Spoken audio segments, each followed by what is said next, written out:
तो hello guys, मेरा नाम है प्रिंस और आप देख रहे हैं एनिमे समीक्षा। चलिए वीडियो को स्टार्ट करते हैं। तो एपिसोड की स्टार्ट में हम एक लड़के को देखते हैं जो गेम खेल रहा होता है, लेकिन हम देखते हैं कि गेम खेलते खेलते ही वो मर जाता है। फिर हम उस लड़के को एक नए वर्ल्ड में नई जगह पर देखते हैं और उसे वहां पर खुली हवा में सांस लेना काफी अच्छा लग रहा होता है। तभी हम देखते हैं कि वहां पर एक लड़की आ जाती है जिसका नाम आटो होता है और वह उस लड़के को किंग बुला रही होती है। वो लड़का हमको बताता है कि डार्क फैंटेसी वर्ल्ड में सेट इटर्नल नेशंस नाम का जो स्ट्रेटेजी गेम वो खेलता था। आटो उस गेम की उसकी फेवरेट कैरेक्टर थी। वो लड़का सोचता है कि लेकिन ये मुझको किंग क्यों बुला रही है, क्या ये मुझको मिनोग्रह का लीडर मान रही है। तो आटो उससे कहती है कि किंग ताकुतो, आपने नाइटमेयर डिफिकल्टी को क्लियर किया है और ये आपने मिनोग्रह जैसी सिविलाइजेशन के साथ किया है जिसको हैंडल करना काफी ज्यादा हार्ड है और आप ही वो लेजेंडरी प्लेयर हैं जो ऑफिशियल यूजर रैंकिंग में टॉप पर हैं। वो उससे कह रही है कि मुझे सब याद है कि कैसे हमने बार बार गेम ओवर कर दिया था और कैसे हमने कई बार साथ में वर्ल्ड को कॉन्कर किया है। तो ये सुनकर ताकुतो काफी ज्यादा खुश हो जाता है और उससे कहता है कि मैं काफी ज्यादा खुश हूँ क्योंकि मैं तुमसे बात कर सकता हूँ। और आटो उससे कहती है कि आपसे बात कर पाने से मैं भी काफी ज्यादा खुश हूँ। ताकुतो उससे पूछता है कि क्या तुमने मुझे यहाँ पर समन किया है, क्या ये हेवन है। तो आटो उससे कहती है कि नहीं, मैं भी आप ही की तरह यहाँ पर अचानक से आ गई और ये कोई हेवन नहीं है बल्कि ये जगह मुझे इटर्नल नेशंस के वर्ल्ड से सिमिलर लग रही है। फिर आटो उसके पास जाकर उससे बोलती है कि आपसे मिलने से मुझे काफी ज्यादा खुशी हुई है, क्या हमें फिर से अपनी जर्नी को स्टार्ट करना चाहिए। आटो उससे कहती है कि चलिए अपने लिए एक किंगडम बनाते हैं। ताकुतो मन में सोचता है कि मुझे समझ नहीं आ रहा कि यहाँ क्या हो रहा है और मुझे ये भी नहीं पता कि मैं कहाँ पर हूँ, लेकिन अब हम साथ में हैं तो चलो फिर से अपनी जर्नी को स्टार्ट करते हैं। फिर ताकुतो आटो से हाँ बोल देता है और ये सुनकर वो काफी ज्यादा खुश हो जाती है। फिर ताकुतो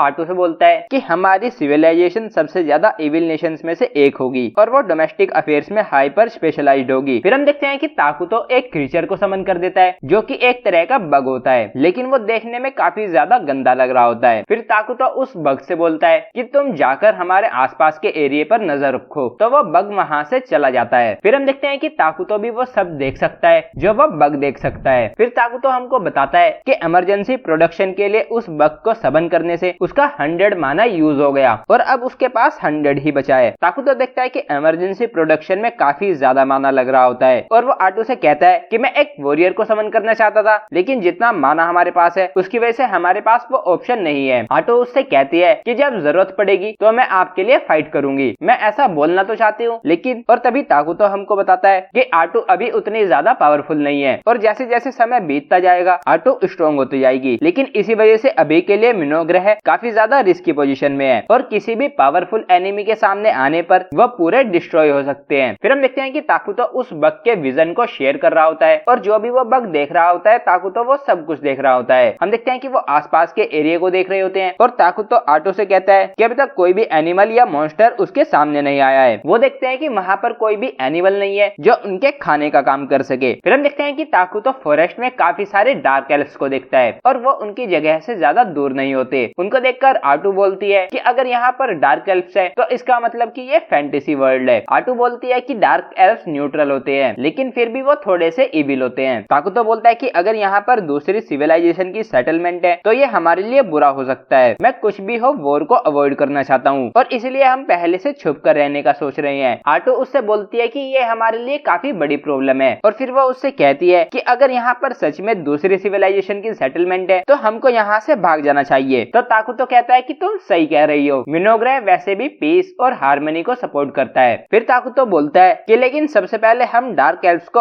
ऑब्जर्व करेंगे और अपने सराउंडिंग्स की इंफॉर्मेशन को गैदर करेंगे और अगर यहाँ पर सच में वो दूसरी सिविलाइजेशन होगी तो फिर हम यहाँ से भाग जाएंगे। हम देखते हैं कि वो बात ही कर रहे होते हैं और तभी वहाँ पर कुछ डार्क एल्फ्स आ जाती हैं और वो सब एक दूसरे को देखकर काफी ज्यादा शॉक हो जाते हैं। फिर नेक्स्ट सीन में हम देखते हैं कि वो सभी डार्क एल्फ्स उनके हेड वॉरियर गिया के साथ उस फॉरेस्ट को छोड़कर जा रहे होते हैं। फिर गिया हमको बताता है कि उनको उनके विलेज से निकाल दिया गया और अब उनके पास रहने के लिए कोई जगह नहीं है और उस फॉरेस्ट में खाने की कमी होने की वजह से अब उनके लिए सरवाइव करना काफी ज्यादा मुश्किल हो रहा है और उनके बच्चों का सरवाइव करना भी काफी ज्यादा मुश्किल हो गया है। फिर हम देखते हैं कि एक एल्फ गिया से बोलती है कि मैंने सुना है कि उस कर्स्ड लैंड में किसी इविल को सील कर दिया गया था और उसी की वजह से वहां पर कुछ भी पैदा नहीं होता, लेकिन हम देखते हैं कि गिया को उसकी बात पर विश्वास नहीं होता और वह उनसे चलते रहने के लिए बोलता है। और फिर हम देखते हैं कि चलते चलते वो अचानक से ताकुतो और आटो के सामने आ जाते हैं और उनको ताकुतो काफी ज्यादा इविल बीइंग दिख रहा होता है। हम देखते हैं कि उसको देखकर गिया काफी ज्यादा डर जाता है और फिर वो उस उसके सामने जाकर उससे झुककर बोलता है कि मैं माजाराम क्लैन का एक डार्क एल्फ हूँ और मैं उनका हेड वॉरियर गिया नागीव हूँ। और फिर वह उससे उसके फॉरेस्ट में बिना परमिशन के आने के लिए माफी मांगता है। तो ये सुनकर आटू बोलती है कि ऐसा लगता है कि तुम्हें सफिशिएंट अंडरस्टैंडिंग है कि इन लैंड्स में एंटर करने का क्या मतलब है। और फिर आटू उससे उसके वहां पर आने का रीजन पूछती है। तो गिया उसको काफी लंबी एक्सप्लेनेशन देने लगता है। तो आटू उससे बोलती है कि तुम पॉइंट पर आओ। तो गिया काफी ज्यादा डर जाता है और उसको बताता है कि हमें हमारे विलेज से निकाल दिया गया और अब हमारे पास जाने के लिए कोई जगह नहीं है। फिर ताकुतो उससे पूछता है कि तुम काफी ज्यादा कमजोर लग रहे हो, लेकिन उसको सुनते ही गिया उससे काफी ज्यादा डर जाता है। आटू उससे बोलती है कि मेरे किंग तुमसे कुछ पूछ रहे हैं, उनका जवाब दो। तो गिया उसको बताता है कि उनको निकाल दिए जाने की वजह से उनका सारा खाना खत्म हो गया है और अब उनके पास खाने के लिए कुछ भी नहीं है और काफी दिनों से उन्होंने कुछ नहीं खाया। फिर गिया मन में सोच रहा होता है कि भला हमारे साथ ये क्यों हुआ, हम तो बस शांति से रहना चाहते थे, क्या हमारा ऐसा चाहना एक क्राइम है। तभी हम देखते हैं कि ताकुतो उसे काफी सारे एप्पल्स देता है। उन एप्पल्स को देखकर गिया बोलता है कि मैंने कभी भी ऐसे किसी फ्रूट को नहीं देखा है। उस एप्पल को देखकर गिया सोच रहा होता है कि मुझे अब क्या करना चाहिए, क्या मैं इसको यहीं पर खा लूं, क्या ये रूड होगा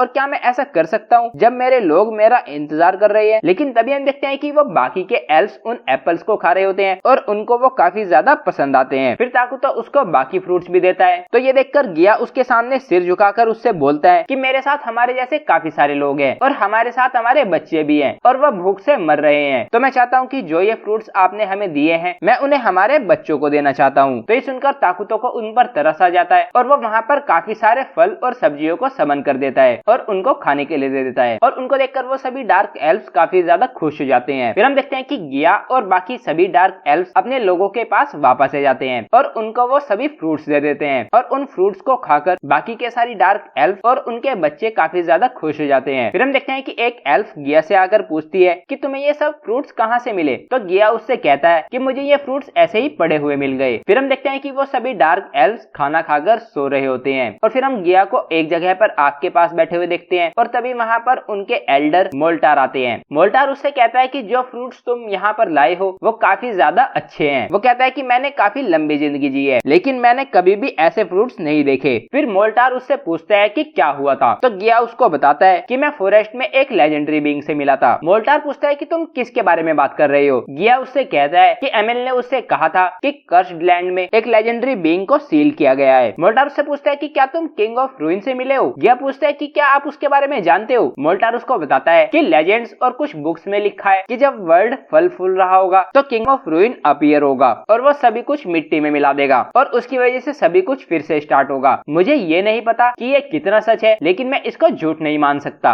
मोल्टार उससे पूछते हैं कि क्या उसने खुद को किंग ऑफ रूइन बोला था। यह बोलता है कि उसने खुद का नाम नहीं बताया लेकिन वो इतना डरावना था कि उस पर यह नाम बिल्कुल सूट करेगा। मोल्टार पूछता है कि क्या तुमने उस किंग से बात की थी। गिया कहता है कि नहीं, वो किंग हमारी अंडरस्टैंडिंग के बिल्कुल बियॉन्ड था लेकिन एक यंग वुमेन उसको सर्व कर रही थी और वो किंग के वर्ड्स को क्लैरिफाई करके हमको बता रही थी। मोल्टार उससे कहता है कि मुझे नहीं पता कि जिससे तुम मिले हो वो किंग ऑफ रूइन था या नहीं लेकिन ये पक्का है कि वो कोई अच्छा पर्सन नहीं था। मोल्टार कहता है कि अब मैंने खाना खा लिया है और मैंने थोड़ा माना रिकवर कर लिया है तो अब मैं बता सकता हूँ कि ये फॉरेस्ट कोई नॉर्मल फॉरेस्ट नहीं है। मोल्टार गिया से पूछता है कि क्या तुमने उसको उस खाने के बदले कुछ दिया था। तो गिया मोल्टार से कहता है कि नहीं, मैंने उसे कुछ नहीं दिया, मैंने बस उसको अपनी सिचुएशन एक्सप्लेन की। मोल्टार सोचता है कि कोई इविल बीइंग ऐसे चैरिटी क्यों करेगा। तो गिया ताकुतो को हिज ग्रेस कहकर बुलाता है और कहता है कि शायद उन्हें हम पर तरस आ गया होगा और इसीलिए उन्होंने हमें चैरिटी दी। ये सुनकर मोल्टार काफी ज्यादा गुस्सा हो जाता है और उससे कहता है कि तुम उसे हिज ग्रेस क्यों बोल रहे हो, ये टाइटल तो रिस्पेक्ट शो करने के लिए दिया जाता है। तो गिया मोल्टार से कहता है कि जब हम भूख से मर रहे थे तब उन्होंने हमारी हेल्प की तो उनको रिस्पेक्ट शो करना बिल्कुल नेचुरल है। मोल्टार कहता है कि लेकिन वो एक इविल बीइंग है। गिया कहता है कि तो उससे क्या फर्क पड़ता है, हम अभी बात सिर्फ इसी वजह से कर पा रहे हैं क्योंकि उनकी वजह से हमारा पेट भरा हुआ है। फिर गिया मोल्टार से पूछता है कि मुझे क्या करना चाहिए था। मोल्टार कहता है कि इसका जवाब तो मेरे पास भी नहीं है। फिर मोल्टार गिया से सॉरी बोलता है और उससे कहता है कि तुमने सही किया और फिर वो गिया से कहता है कि डार्क एल्फ्स का लीडर होने के नाते अब उस किंग से मैं बात करूंगा। फिर सीन चेंज हो जाता है और हम देखते हैं कि आटू ताकुतो पर गुस्सा होती है क्योंकि उसने अपना माना उन डार्क एल्फ्स के लिए यूज किया। ताकुतो कहता है कि मुझे उनके लिए बुरा लग रहा था। तो आटू उससे कहती है कि अभी हमारी सिविलाइजेशन बस स्टार्ट ही हुई है और हमें नहीं पता कि हमारे आसपास क्या हो रहा है। आटू उससे गुस्सा होती है तो ताकुतो उससे सॉरी बोलता है और उससे कहता है कि तुम मुझसे जो भी कहोगी मैं वो तुम्हारे लिए करूंगा। तो आटू उससे कहती है कि तुम्हें तुम्हें इतना कुछ करने की जरूरत नहीं है। ताकुतो उससे कहता है कि मुझे तुम्हारी जरूरत है। तो ये सुनकर आटू खुश हो जाती है। फिर ताकुतो उससे बोलता है कि मैं उन डार्क एल्फ से सही से बात नहीं कर पाया, मैं तुमसे तो सही से बात कर पाता हूँ, लेकिन जब मैं दूसरे लोगों के सामने होता हूँ तो मेरे शब्द निकलते ही नहीं। तो आटू उससे बोलती है कि मुझे तो लगा था कि आप ये एक्टिंग कर रहे हो। तो ताकुतो उससे कहता है कि नहीं, मैं बस थोड़ा ऑकवर्ड हूँ। और ये बोलकर ताकुतो थोड़ा सैड हो जाता है और एपिसोड यहीं पर एंड हो जाता है। तो गाइज ये था episode first of the apocalypse bringer मिनोग्रह। अगर आपको वीडियो पसंद आई है तो वीडियो को लाइक कीजिए, चैनल को सब्सक्राइब कीजिए, प्रेस कीजिए बेल आइकन को। मैं मिलता हूँ आपसे नेक्स्ट वीडियो में। Thank you.